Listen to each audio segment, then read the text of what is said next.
Escuchas un audio exclusivo de www.exitosfm.com.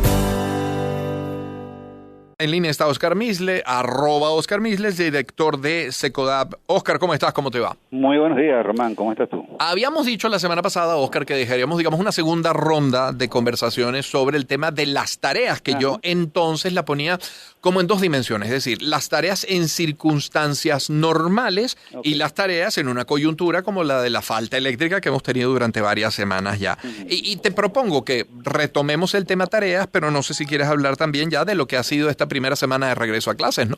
No, podemos relacionarlo perfectamente, porque está vinculado. Porque el tema de las tareas que conversamos la semana pasada generó mucha reacción, sobre todo de maestros, ¿no? Y algunas familias, entonces vi que un tema que hay que seguir conversando. Entonces podemos podemos relacionar. ¿En qué sentido vean esas reacciones, te pregunto, de parte de los maestros y de parte de las familias?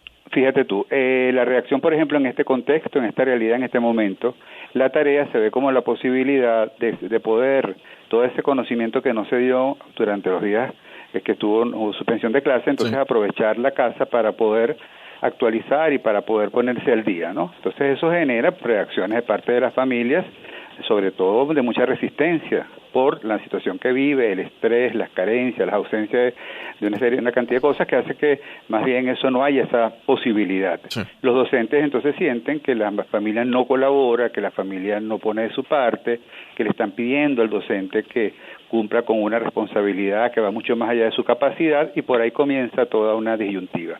La otra propuesta que siempre hacemos, estoy hablando específicamente de colegios de sectores populares. Nosotros tenemos un programa que se llama Ruta del Buen Trato, son reuniones cada 15 días con 20 colegios, pero todos de sectores populares, con muchas carencias económicas. Entonces, claro, cuando tú planteas la posibilidad de que los estudiantes lleguen y que puedan reflexionar con sus otros compañeros para ver un poco cómo les está afectando, hay reacciones encontradas, porque dice, una cosa es qué está pasando, cómo me afecta, y otra cosa es por qué está sucediendo lo que sucede. Y es ahí donde se crea el conflicto. Dice, porque si vamos a hablar del por qué, entonces hay visiones distintas dependiendo de la posición política que tengan las familias.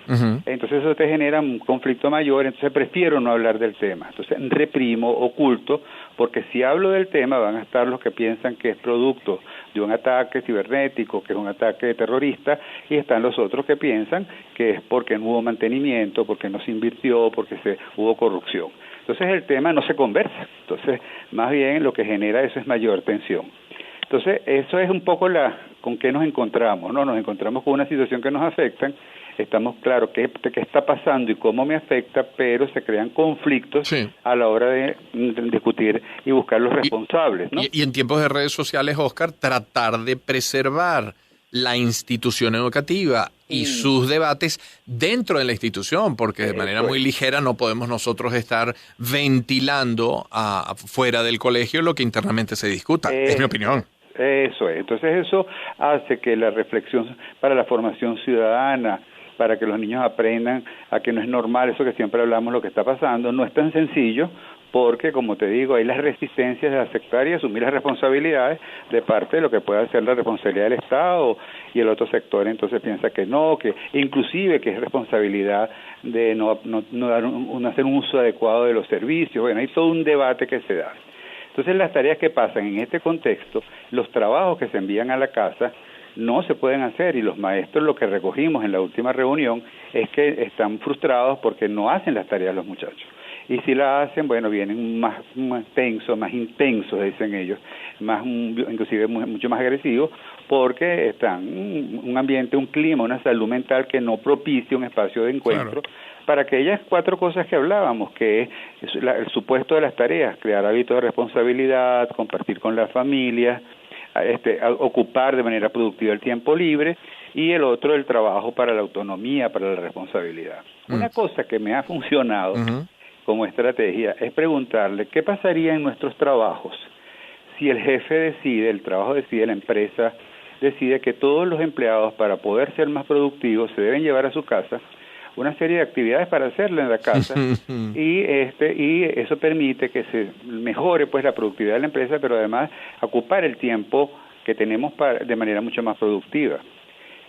¿Qué sentimiento se detona? Claro. Por supuesto ya sabemos cuáles son. Claro. La calaría, mi casa es para encontrarme con mi familia. O sea, desde el adulto, estoy hablando de maestros, sí. ¿no? La pregunta es del maestro. O sea, se entiende que el adulto no puede llevar a su casa actividades complementarias para mejorar la productividad del trabajo. Pero en la escuela sí. Pero te dirán que el argumento es que porque en el niño o en el adolescente que está en formación hay que instituir unos valores, los de la responsabilidad y del trabajo. Claro, pero los valores de responsabilidad y del trabajo se pueden estimular, promover, no necesariamente con asignatura, con contenidos poco interesantes, poco significativos, sino con actividades que pudieran ser diversas.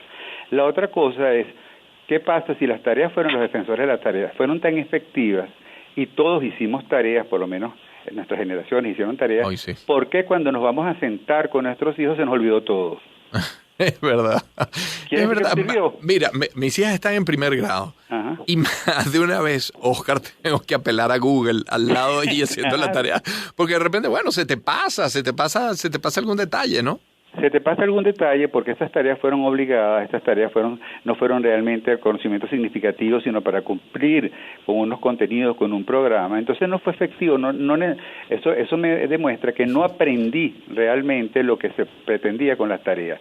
Todas las investigaciones que estoy buscando últimamente, ninguna ha logrado demostrar que los niños que hacen tareas están en mejores condiciones o están más preparados que otros. Así es. No está comprobado. Así es. Entonces, lo que está pasando es que la tarea se consideró una formalidad que hace que el docente crea que con mandar tareas a la casa, actividades para la casa, él va a lograr cumplir con sus objetivos académicos.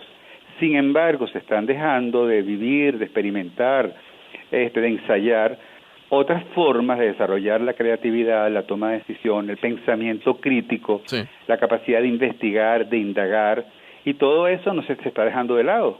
Entonces, más bien, se hace énfasis en lo tradicional, que es hacer unos contenidos, unos ejercicios, que a la larga lo que busca es memorizar, pero no procesar, y desarrollo de la inteligencia, que significa articular y intercambiar con otros y generar propuestas alternativas. Eso se está dejando de lado. Entonces, no son más inteligentes los niños que hacen tareas. Lo que sí pueden ser es que son más obedientes. Ahora uno se pregunta, uno quiere una sociedad de niños obedientes que cumplan con unos contenidos que son poco significativos para su vida, y la otra contradicción que hay que ponerla sobre la mesa es si tú a los 30 niños le mandas la misma tarea, los mismos contenidos, ¿qué pasa con los que ya tienen esa área, esa competencia adquirida? Entonces no van a entender por qué la tarea tendría que tener un objetivo de reforzar, tendría que ser individualizada, tendría que partir de las necesidades de las áreas no cubiertas. Claro. No tendrían que ser todos los días, sino cuando haya la necesidad, porque se considera que es un apoyo al niño. Entonces, ponerlas en el banquillo de los acusados, ese va a ser el artículo mío de esta semana, el miércoles, en Carabota Digital, va a hacer las tareas en el banquillo, porque hay que seguir buscando, pues, sí, espacios para que la gente piense, sobre todo en las instituciones educativas, claro, para que se pregunten por qué en Finlandia, claro, que no hay tarea, tienen los primeros puestos en la PISA. Y el argumento de las autoridades en colegios o en escuelas, Oscar, no puede ser, bueno, yo tengo 20, 30, 50, 100 años educando de la misma manera, no me lo cuestione. Eso no puede ser un argumento. Pero tendríamos que preguntarnos si tiene 50 años, 20, 50 años, qué tipo de sociedad tenemos. Si es la misma de hace 20, 30 o 50 años. No, y si hemos mejorado, si hemos logrado con las tareas y con este sistema educativo que tal y como está concebido, si hemos logrado personas más críticas, mucho más propositivas, emprendedoras, mucho más conectadas con el saber, interesadas en el saber, o más bien la deserción o el hastío es lo que está marcando la pauta educativa, y sobre todo, sí, en estos momentos donde el niño no siente que lo que aprende en la escuela le sirve, o el estudiante, el adolescente, para buscar respuesta a los problemas que estamos viviendo. Oscar, fuerte abrazo. Gracias por estar por nosotros. Gracias a ti. Oscar Misles, educador, es orientador y psicoterapeuta, es director de Secodap. @Oscar Misles, si le quiere seguir, @Secodap.